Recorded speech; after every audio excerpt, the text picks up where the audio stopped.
هر کی باشد صاحبی عقل و تمیز، مادرش را دائما دارد عزیز.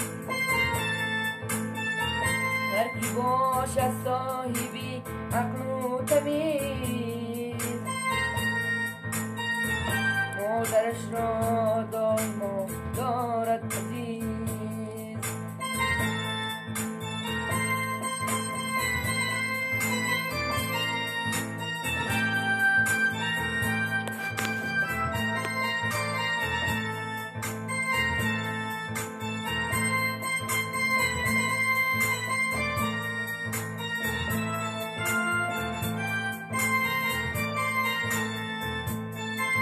مادرم وقتی که بودم من جوان، ناگهان بیمار شد و رفت از جهان. مادری دیگر مرا فرزند بخواد،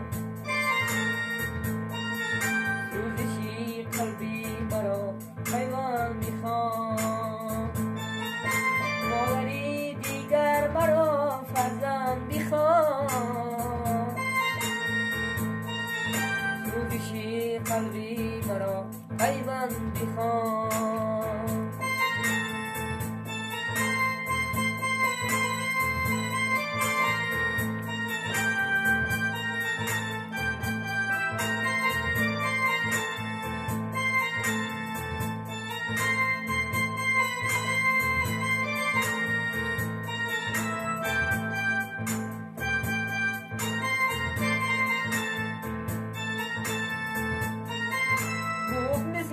مادرت من مادرم، با محبت ها تو را می پرورم. از همین دو مادری که در سخن، وصل کردم آن یک مادر وطن. از همین دو مادری که در سخن، وصل کردم آن یک مادر وطن.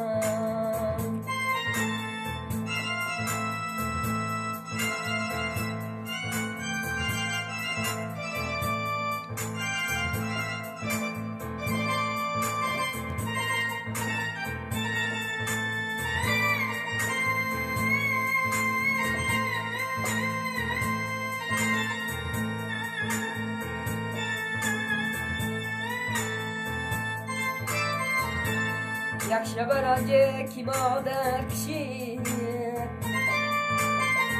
با دو جهانش نتوان برکشید. یک شب رنجه که مادر کشید، با دو جهانش نتوان برکشید. مادر مادر جهان ارمان مادر،